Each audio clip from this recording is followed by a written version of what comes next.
Le cinquième évangile, conférence de Samael Aounouéor, partie 1, psychologie gnostique révolutionnaire.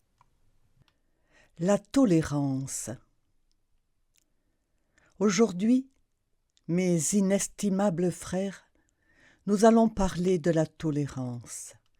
Par exemple, si quelqu'un veut assassiner un membre de notre famille, un fils ou un frère, notre réaction à ce moment-là doit être de défendre le fils qui est attaqué, de défendre le frère. En tant que chef de famille, nous devons savoir répondre. Mais si nous disons « non, je ne brandirai pas d'armes contre qui que ce soit », et si nous disons au bandit qui est en train d'assassiner notre fils ou en train de violer notre fille « Je te bénis mon fils, je te pardonne tous les crimes que tu commets », alors là, nous poussons la tolérance à l'extrême et il est évident que nous devenons aussi complices de ces crimes. Si un homme a une épouse et que des bandits viennent la violer et qu'il réponde en disant « Que Dieu vous bénisse », que direz-vous d'un tel homme ? Ce serait une chiffe molle qui ne sert à rien. De toute évidence, c'est de la tolérance poussée à l'extrême, ce qui nous rend complices du délit. Si on est chargé de prendre soin d'un enfant et que quelqu'un veuille le malmener et que la seule chose que nous sachions faire est de tourner le dos aux malfaiteurs, à ceux qui viennent malmener l'enfant, c'est de la complaisance avec le délit et rien de plus. On a dit beaucoup de choses contre les armes dans les différentes écoles de type ésotérique ou pseudo-ésotérique. En fait, tout cela dépend du niveau de compréhension, parce que les armes elles-mêmes s'avèrent utiles quand elles sont nécessaires. Prenons un exemple. Supposons que quelqu'un vienne malmener la mère d'un garçon. Pour se conformer aux enseignements, ce garçon va-t-il permettre que l'on assassine sa mère ? Pour un tel motif, ne serait-il pas capable d'avoir recours à une arme pour défendre la vie de celle qu'il a mis au monde ? Ou va-t-il bénir rien de moins que ceux qui veulent assassiner sa propre mère ? Il est évident que si, dans ce cas, il devient tellement tolérant qu'il en arrive à bénir ceux qui viennent assassiner l'auteur de ces jours, alors c'est un lâche et il se convertit en complice du délit. Il doit à ce moment-là avoir recours aux armes et s'il n'y a rien d'autre à faire, alors il doit la défendre. Sinon, il prendrait du karma pour ne pas l'avoir défendue. Maintenant, si on suit vraiment le sentier en lame de rasoir, on doit embrasser le fouet du bourreau, rendre le bien pour le mal, bénir ceux qui nous persécutent, et s'ils nous frappent sur la joue droite, on doit tendre la joue gauche pour qu'ils nous aident plus.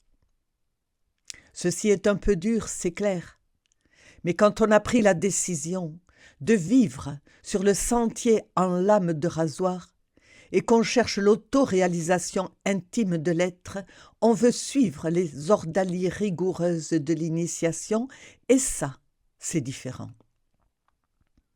Mais s'il y en a qui viennent outrager notre petite sœur, notre femme, nos fils, les enfants dont on a la charge, s'ils viennent les assassiner, va-t-on traiter les bandits comme des frères ? Va-t-on leur prodiguer de l'affection comme à des frères ? Ce serait absurde, n'est-ce pas ? Le mieux dans ce cas-là, c'est d'avoir recours à la défense, d'accomplir son devoir, de mourir sur le champ de bataille si c'est nécessaire. Une fois, on a posé cette question à Krishnamurti et franchement, il n'a pas su y répondre avec exactitude. Si tu te promenais avec une sœur, lui a-t-on dit, et que soudain quelqu'un lui fasse du mal, que ferais-tu ?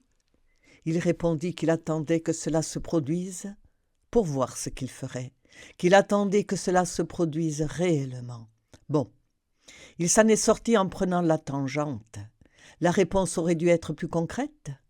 La réponse aurait dû être qu'il l'aurait défendu comme il se doit. Je ne suis pas en train de préconiser la violence, non. Je suis en train de signaler jusqu'où peut être préjudiciable le vice, par exemple, de la tolérance poussée à son extrême, de la tolérance convertie en vice, parce qu'une vertu, aussi belle soit-elle, au-delà d'une certaine limite, se convertit en vice, en défaut. Ainsi, par exemple, la Kabbale nous parle des séphirotes et de leurs vertus, mais elle nous parle aussi des kléphos, qui ne sont pas autre chose que les séphirotes inversées, les antithèses des vertus qui personnifient les séphirotes, l'envers de la médaille, etc. Ainsi donc, mes chers frères, ce qu'il nous faut, c'est de la compréhension, nous sortir de tant de codes modernes d'éthique et agir de façon différente.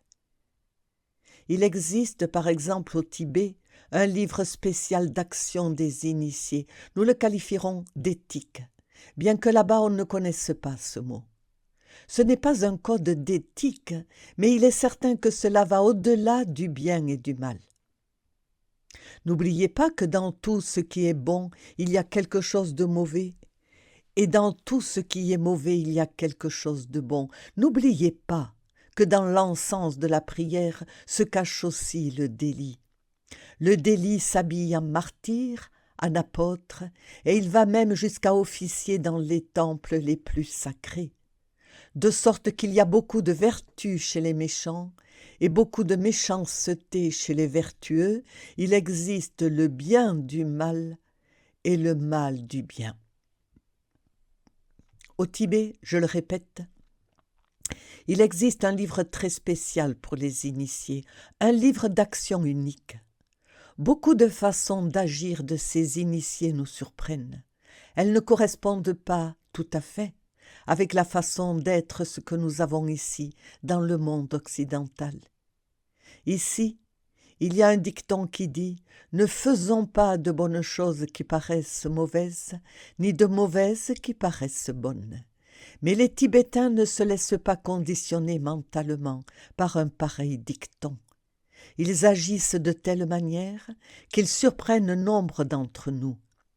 Les initiés du Tibet n'agissent pas selon les codes qui existent sur le bien et sur le mal, mais selon ce que leur dicte leur propre conscience, ce qui est différent. Plus nous nous libérerons de tant et tant de codes d'éthique, plus nous deviendrons individuels et plus nous serons à même de comprendre la nécessité de dissoudre l'ego, le moi-même, le soi-même. Car le moi, comme je vous l'ai dit, est un livre qui a beaucoup de tomes, un livre qu'il nous faut étudier, parce qu'il n'est pas possible de dissoudre l'ego, le moi-même, sans l'avoir compris intégralement, totalement. C'est sur le terrain de la vie pratique que nous devons nous auto-découvrir. Les erreurs que nous portons en nous émergent précisément dans la vie pratique, et si nous nous trouvons en état d'alerte, alors nous les découvrons tels qu'ils sont. Un défaut découvert doit être compris intégralement au moyen de la technique de la méditation. Une fois compris, il doit être éliminé avec le pouvoir serpentin annulaire qui se développe dans le corps de l'ascète, c'est-à-dire avec le pouvoir de Devi Kundalini. À mesure qu'on avancera dans la désintégration de l'ego, la conscience deviendra de plus en plus forte et à la fin se trouvera établi, pour ainsi dire, à l'intérieur de soi-même, un centre de gravité permanent, un centre d'individualité authentique qui nous libérera totalement des actions et des réactions qui proviennent du monde extérieur. Mais il faut créer ce centre de gravité permanent à l'intérieur de soi-même, et ce n'est possible qu'en dissolvant l'ego. En créant, je le répète, ce centre de gravité, nous obtiendrons l'individualité. Mais pour le moment, nous ne sommes pas des sujets individuels, nous sommes des machines contrôlées par des moi. Tout le monde joue avec nous. Nous n'avons pas d'individualité authentique. Quand nous aurons dissous l'ego, le moi-même, nous découvrirons avec un étonnement mystique qu'il y a quelque chose qui ne peut pas être dissous, et ce quelque chose est odieux pour les gens de toutes les religions. Je me réfère au Satan biblique, ce nom horrifie naturellement beaucoup de gens. Nous connaissons bien le rôle qu'a tenu le diable dans l'Ancien Testament. Mais nous autres, nous devons le comprendre. Ce diable qui nous fait si peur est le moins nuisible, comme a dit Goethe dans un de ses poèmes. Ce sont les paroles qu'il prête à Dieu. De tous ceux de ton espèce, rebelles soumis à ma loi, c'est toi le moins nuisible et le moins préjudiciable. Que Méphistophélès, Satan, soit le moins nuisible et le moins préjudiciable, cela paraît incroyable, n'est-ce pas? Pourtant, toute la gente religieuse pense que, précisément, Satan est le plus nuisible, et si nous nous prononçons en faveur de Satan, ils vont tous nous déclarer satanistes, mages noirs, sorciers, envoûteurs, gens maudits, etc. Ainsi va l'humanité. Cependant, rappelez-vous que Satan est l'ombre de l'Éternel. Il est possible de dissoudre l'ego, de le réduire en poussière, mais Satan, nous ne pouvons pas le dissoudre, parce qu'il est l'ombre de l'Éternel.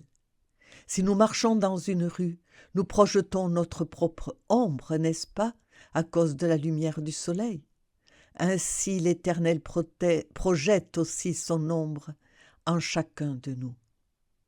Souvenez-vous que chacun de nous a une étincelle divine, virginale, ineffable, qui est notre logos intime, notre céité.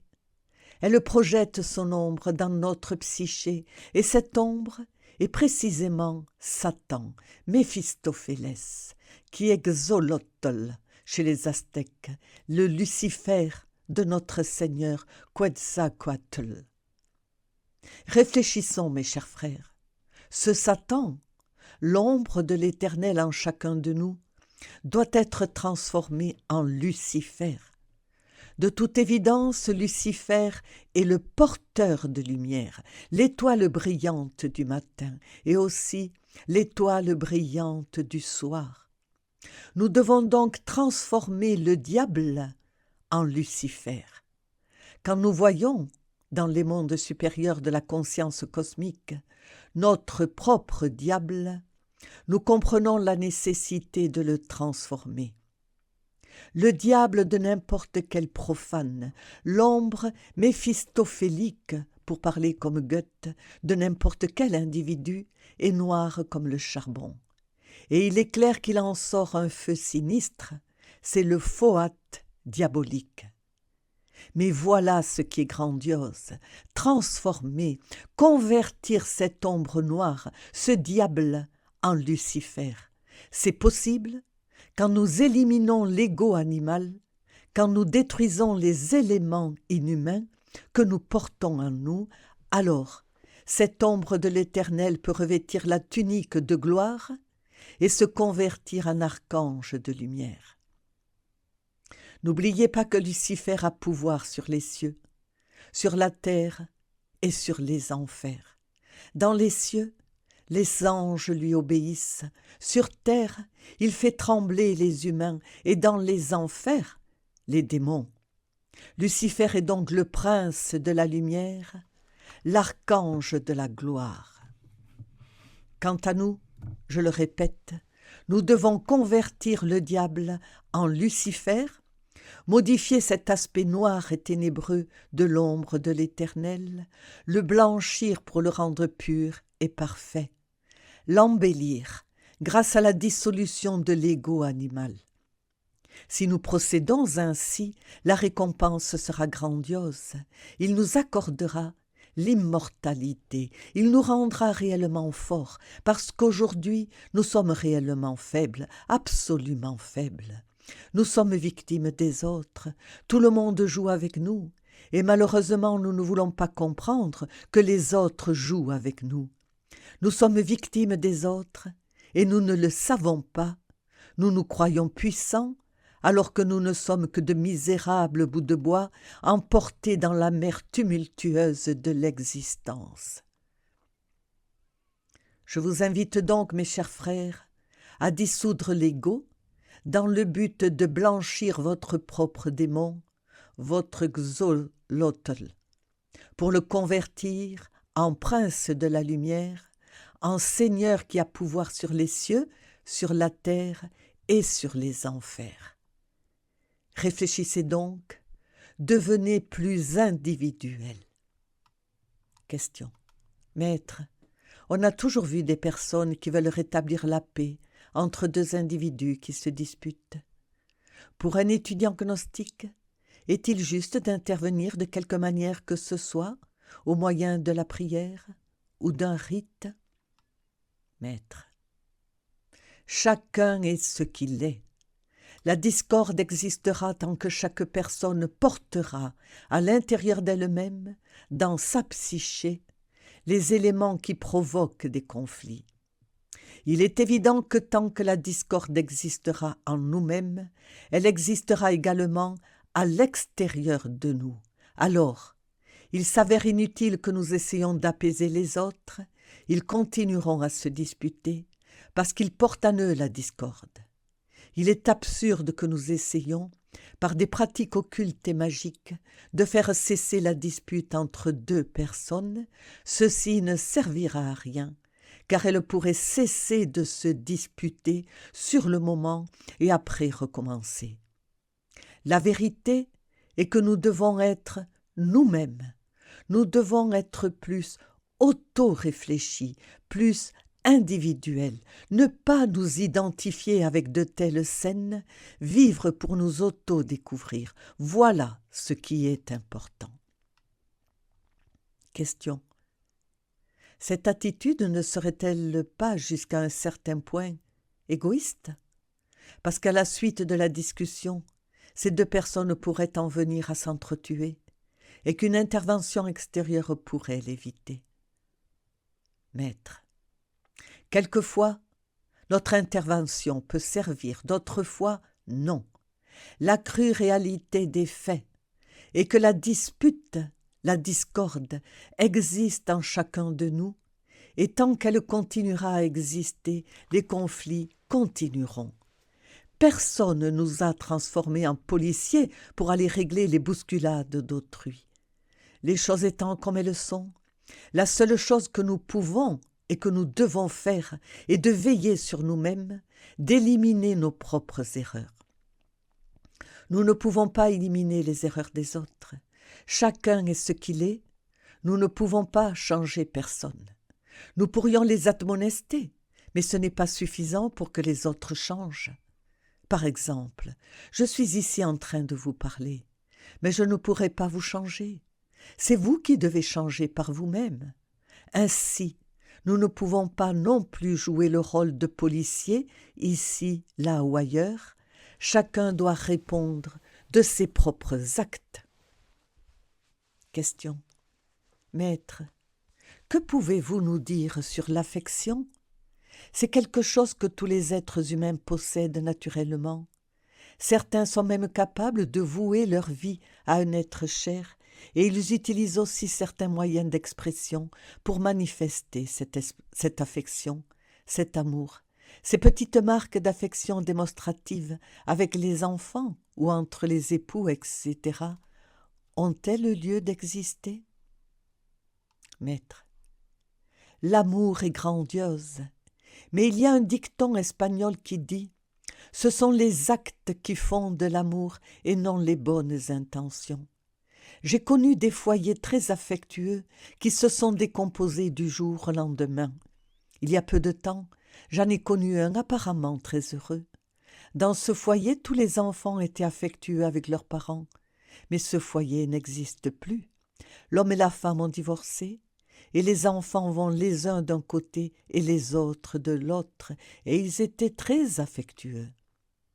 En général, les marques d'affection dégénèrent en luxure. Elles ne servent à rien. N'oubliez pas que le cœur est aussi un centre érotique. Le mieux, c'est l'amour. Et l'amour n'accepte pas les marques d'affection. L'amour est pur, merveilleux, beau et désintéressé. L'amour se démontre dans les faits. À quoi cela sert-il qu'un homme répète à sa femme « Je t'aime, je t'adore » s'il ne lui donne rien, pas même pour le quotidien? À quoi servent tant de baisers, tant d'étreintes et de choses de ce style si l'homme ne se préoccupe pas de savoir si sa femme a de quoi s'acheter une paire de bas ou de quoi se vêtir? C'est ça l'amour? Au lieu de tant de baisers, de tant de caresses, d'étreintes, etc., il vaut mieux qu'il lui donne des vêtements, qu'il lui paie ses factures, c'est-à-dire qu'il lui assure son quotidien, qu'il accomplisse ses devoirs, qu'il ne la traite pas mal, qu'il ne la frappe pas, qu'il ne lui tire pas les cheveux, qu'il ne lui fasse pas de mal.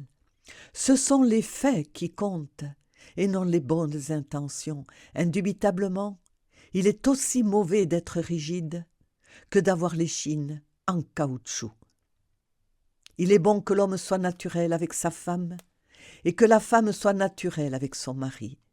Mais tous ces foyers où existent tant et tant de baisers et d'étreintes et de choses de ce genre, en un mot, tant de marques d'affection, finissent mal, et ceci nous l'avons constaté dans la pratique. J'ai vu des foyers où tout était pure affection, et qui aujourd'hui n'existent plus, et j'ai vu des foyers où l'homme n'est pas ainsi. Il n'a pas une échine en caoutchouc, mais il n'a pas non plus le cœur dur. Il n'est pas affectueux, mais il sait accomplir ses devoirs. Son amour, il le démontre dans les faits, avec simplicité et tact. Ses foyers vont très loin. Ils ne meurent jamais. Seule la mort les détruit, ce qui est très naturel. Surveillons nos propres actes, d'où naissent les affections, et que sont les marques d'affection? Les marques d'affection ont pour base la luxure, ce sont des vices. Le cœur est aussi un centre érotique qui conduit inévitablement à l'abus sexuel. Tous ces sentimentalismes d'hommes et de femmes dégénèrent en fornication, en luxure, en morbidité. De sorte que les marques d'affection sont le résultat, le produit de la luxure. L'amour est plus beau, plus pur, c'est comme un nouveau-né. Il ne cherche rien pour lui, mais tout pour l'être aimé. Il n'inclut pas l'affection, mais il sait accomplir son devoir. Il se démontre par des faits, et pas simplement par les vaines paroles insipides d'un bavardage ambigu. Celui qui promet à la pauvre dame de ses rêves toutes les richesses du monde alors qu'il n'en a pas, qui lui promet de mettre le ciel à ses pieds, s'avère en général totalement fourbe. Par contre, ces hommes qui ne promettent pas beaucoup de choses aux femmes, mais qui les accomplissent, qui veillent sur elles, qui ne les abandonnent pas, s'avèrent évidemment admirables. La même chose se produit par rapport à la femme. Celles qui sont très câlines, très cajoleuses, et enfin qui donnent beaucoup de marques d'affection, font presque toujours porter de belles cornes à leur mari. Les femmes qui ne sont pas câlines, qui accomplissent leurs devoirs, qui font quotidiennement toutes leurs tâches ménagères avec beaucoup de diligence, qui veillent sur leurs enfants, qui prennent soin de leur mari, sont indubitablement de magnifiques épouses, fidèles et sincères, incapables de trahir. Mais celles qui sont très cajoleuses, sentimentales, prodigues en marques d'affection, finissent par faire porter une belle paire de cornes au pauvre homme.